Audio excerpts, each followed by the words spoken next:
we are still in Panama. We are in San Lorenzo, close to the river. Possibly Maurice, our cameraman, could actually give us a look of the incredible place that we're right now in. And as you can see, this is just absolutely stunning. It's not really very often that I actually find somebody which is so well traveled, and Martin Anstey, which is right now with me, has been to over 90 countries, with one very interesting distinction than, for example, myself. I have also done a tremendous amount of traveling, but the way that he actually counts the amount of countries that he has been in is that actually he has actually been at least 1 month in this country, and from what I understand correctly, you have been in over 90 countries. That's correct? That's correct, yeah. Welcome to the show. Pleasure. And can you tell us a little bit of how come you're traveling so much, and how actually are you running your business with the amount of travel that you're doing? Oh, I get asked that question a lot of times. We never traveled as a family. I came from a very rural part of England, and I was always curious what was over the horizon. So I learned very young, I wanted to always go far. So I went and studied in Canada, and then I've taken jobs to take companies overseas, and that's what I now do, is go globals. Now, how does that work into practice is actually you need to be structured. So I use virtual assistants a great deal to both make use of my time when I'm in each of the countries, and they check out practical things of where's the phone. So when I arrive, I have a set, a new phone, a new SIM card, everything. I also have offices in each of them that I can rent, or if it's go the fly, I know Wi-Fi. So that's just a simple part of I get organized in advance.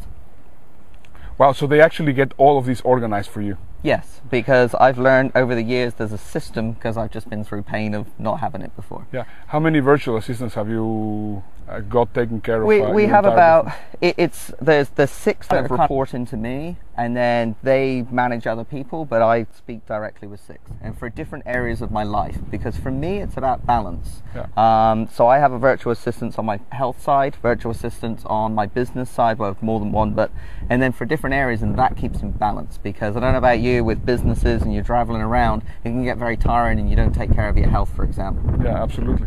And for example, I mean, this is something that I obviously always talk about. I mean, you perfectly talk and make a lot of sense with the systems and also the virtual assistants. For somebody which is, first of all, just discovering virtual assistants, what are your recommendations? Because obviously, I mean, if you talk a little bit more about your lifestyle and all the traveling that you're doing, yeah, you for sure will have some very good recommendations on how to actually get started with using virtual assistants.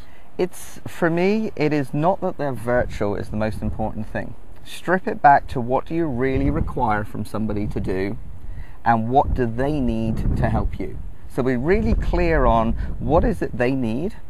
So what resources do they need, what internet do they need, and then to write it down. So I get very systemized and structured, and then we scenario play. Martin, if this happens, what should I do? So we try and think of everything in advance, and then I empower them to say, ask for forgiveness, to just make a decision. I would rather you make a decision and it costs less than this amount of money, go ahead and make it, and I'll live with the outcome. And then each day they write to me and say, this is what I achieved and this is where I need help from you.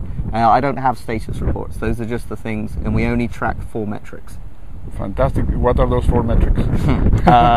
Profits, okay, cash flow, time, and fun. Because I figured out if they're not having fun, they're not going to do it. And that's where my earliest distinction when I said is, what do they need? Because it can be a very lonely job. So what I do now is I hire them from, not overseas so much, but talented people that just had children, mothers, fathers that are working from home. How do you hire them? Where do you hire them from? Referrals. I've tried different websites. That's what I would love to systemize.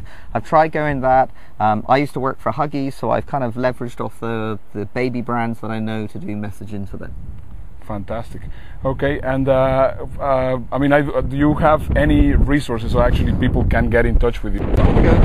Go to Go Globals, Go Global with an S on the end.com, and that helps people, mainly businesses, but being here at this event, people have come to me and asked me, I got to know how you can do an expedition from the North Pole to the South Pole and still do your businesses. So funnily enough, I think we're going to have to start a channel to help businessmen, entrepreneurs to actually be able to live their passions and the systems we do. So go to Go Globals, and by the time you get there, we hope we have a new channel to help people do that.